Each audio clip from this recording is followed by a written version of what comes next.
Welcome back. If you've just joined us, you're watching the news at 10 on Channels Television, coming to you live from Lagos. A reminder of our top stories. Vice President Yemi Osinbajo visits Lagos following days of gridlock along the Apapa-Oshodi Expressway by tankers and other articulated vehicles. Police summons Kogi Senator Dino Melaye over claims of alleged assassination attempt by police officers in Kogi State. Flash floods continue to threaten many states in Nigeria as the Nigerian Meteorological Agency predicts more rain on Saturday. And US President Donald Trump invites Russian President Vladimir Putin to Washington for a summit in October.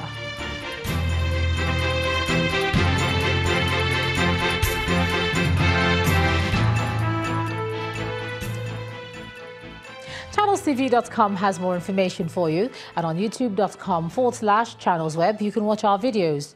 You can also watch us on your mobile device via your browser or download the Channels TV app for Android, iOS and Windows devices from their respective stores. Besides giving you access to news updates on the go, the Channels TV and Channels 24 app has an eyewitness feature that you can use to share pictures, videos or news of happenings around you. Just install the app, then tap and swipe to reveal the menu and then follow the instructions. 4 suspected kidnappers and cultists have been killed by security operatives in Owerri, the Imo State capital, after they engaged a joint team of the DSS, Army and the police in a shootout. The 4 suspects who have been on the wanted list of the security agencies in River State were reported to have been terrorizing residents of Eleme local government area of the state. 2 of the suspects were declared wanted by the River State government for returning to violent crimes after accepting the government's amnesty. Their bodies were displayed today at the 6th Division headquarters in Port Harcourt, the River State capital. 2 of the suspects are brothers. Now, the Benue State Governor Samuel Ortom says he's willing to leave the ruling All Progressives Congress if the people of Benue State who elected him ask him to leave, following intractable security challenges that he's been forced to defend them from. Mr. Ortom disclosed this while reacting to the media misrepresentation that he made a detour from his earlier decision to quit the APC, following an internal dispute between him and the leader of the party from the state, Senator George Akume. I am in APC, but I said I was given a red card. So when you are given a red card, you stay outside the pitch. That is where I remain. You know, by the leader of the party in Benue State. But the national leadership told me that they are the superior authority on matters of APC in Nigeria. So they have decided to delve into the matter. As to whether the red card is quashed, it's a different thing. So until I hear from them, and for now, I still remain where I am. I have not gone to any other place. If I'm to make that decision, I will carry the Benue people along, and then we'll decide on what to do. For now, that is where I am. Staying with politics, the national chairman of the All Progressives Congress, Comrade Adams Oshomole, has dismissed reports of defections from the party, and he says none of the groups bringing up poses any threat to the existence of the APC. He also denies the allegation that there was a stay of execution from the court to stop the congresses in the Imo State chapter of the APC. Now, I think the media need to get more engaged and scrutinize us, those of us who are political players, when we speak from both sides of our mouth or we are turning the truth upside down. Just a few months back, I'm not sure exactly, 2, 3, 4 months ago, you know that a good section after their convention, people like Professor Yediron, Jerry Ghana, and a host of others, who can be said to be, quote unquote, founding fathers of that party, they left to form what they call, is it SDP or ADC or both? Okay, so they broke out. And then, when it dawned on them that even together we defeated them just 4 years ago, now, further factionalized, what can they do? And they just want to capture power for the sake of power. And there is no better proof than that old man who is going around as an organizing secretary, you know, recruiting people, looking for tired players, expired players, you know, to continue with a third-term agenda which Nigerians have rejected. By whatever form they come in, Nigerians have spoken. They are not about to return to the era where NNPC and Central Bank and security money is shared to people based on the philosophy of PDP share the money. I know for a fact that we were served with a court paper which nullified the congresses that were done under the leadership of my predecessor. And on the basis of the court judgment, which nullified the election, we were obliged to now go back and reconduct, which is what we are doing today. Well, let's cross over to Abuja now. Here's Ibrahim Adra. Hey, Ibrahim. Hi, Ijema. Good to see you. Now, let's begin from the presidential villa where President Muhammadu Buhari is calling for increased voter education across the country in order to allow the citizens to appreciate the importance of obtaining the permanent voter card. The president made the call while in audience with the executive and members of a coalition of the Buhari Support Group under the aegis of the Buhari Support Group Center, who visited him at the presidential villa. The group, led by its Director General Umaru Dembo, pledged support for the president's re-election bid, while calling on the National Working Committee of the All Progressive Congress to jettison the delegate system and its processes. President Buhari thanked the group for its support and sacrifice over the years, pledging to continue to work towards strengthening the APC. I have to announce before National Executive Committee of our party about my to ask for the party's nomination for next year's election so that we can save a lot of time and cool tempers. A lot of people are trying to make it a habit of being a nuisance to themselves and to too many Nigerians. So when I come out and mention those who are serious, okay, let them come out. And I try to make sure that the party is being organized and consolidated so that we start from bottom to top, so that Nigerians will feel involved and that each constituency, it is a constituency that picks those they want to represent them at various levels. With PVCs and check cards, you know, wherever you register, it can be shown whether you voted or not. And voter education is very important.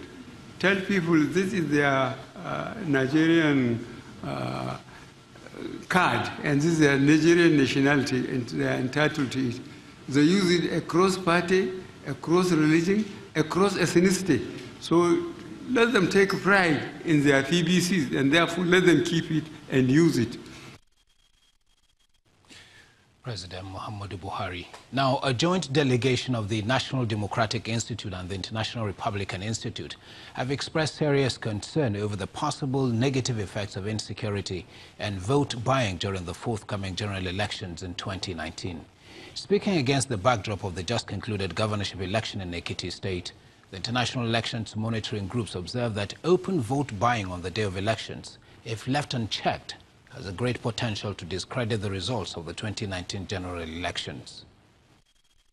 I read through portions of our statement. This joint delegation of the National Democratic Institute and the International Republican Institute have been in Nigeria since the past 1 month, holding meetings with leaders of political parties and other stakeholders. Having monitored the campaigns and eventually the July 14th governorship polls in Ekiti State, the observer groups are holding this World Press Conference in Abuja on Nigeria's preparedness for the 2019 general elections.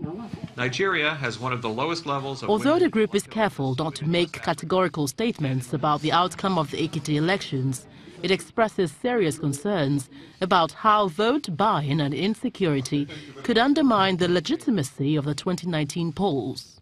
During the July 14th gubernatorial elections in Ekiti State, the Watching the Vote group deployed citizen election observers to a representative sample of polling sites across the state and recorded that 8% of the sampled polling units experienced incidents of vote buying or bribery on election day. Vote buying is an electoral offense. It also undermines the legitimacy of elections and weakens representative democracy. The lack of enforcement of punishments for this electoral offense has allowed the practice to persist and grow. As one analyst stated to the assessment mission, vote buying is a frightening development in our elections. The delegation notes. While commending INEC for its effort in improving the quality of elections, the group also recommends that the Commission increases its efforts to reinforce the integrity of the electoral system. The team observed that the electoral management body, INEC, has undertaken several innovative steps to reinforce the integrity of the electoral system. However, continued efforts must be made by a cross-section of Nigerian actors to enhance citizen confidence and participation in the process. Nigeria's electoral system has no doubt witnessed some incremental improvement since 1999. However, if the 2019 general elections are to be an improvement over the one conducted in 2015, all stakeholders, which include INEC, political parties and the electorates, must ensure that they play by the rules of the game. Now to party politics. Voting has closed in all polling centers in Osun State, where the All Progressive Congress today held its primary election to elect its candidate for the September 22nd governorship poll. Our correspondents report that sorting of ballot papers is also ended, while collation of results is ongoing in Osogbo, the Osun State capital. Party faithfuls had gathered in their large numbers at designated polling centers to pick their choice candidate, despite the harsh weather condition and late arrival of voting materials at some polling units. Three leading candidates, Moshood Adeoti, Peter Babalola and Babajide Omowo Rare, had withdrawn from the race just a few hours before the exercise started. The primary was conducted in 332 wards across the state, with 14 candidates vying for the party's ticket. It is the first time Osun State is adopting a direct primary system of voting, which allows all card-carrying members of the party to participate in the election process. It is a total departure from the system where only delegates are allowed to vote during primaries. As you can see, and I believe you have gone around word by word, I'm satisfied the way the elections was conducted, and largely it's hitch-free without any kind of uprising on the process. And this is a very big exercise where over 200,000 people will come and cast their votes. But you have seen so far we have taken over 1/3 of the results. We have taken 12 local governments, and more are coming. So I am satisfied as the chairman of these primaries with the result I have seen so far and how the process was conducted. You may sometimes in the election there's such kind of things. Maybe even from Ekiti you can have the experience that one come with his PBC, but the machine cannot capture him. And at the same time, maybe you have registered as a member, but the name cannot appear in our master list, which is not deliberate. So it's part of the error. Maybe maybe there's something like that. But largely, election is conducted, and mass members of the APC come out in mass and cast their vote. You can see the presence of our members everywhere.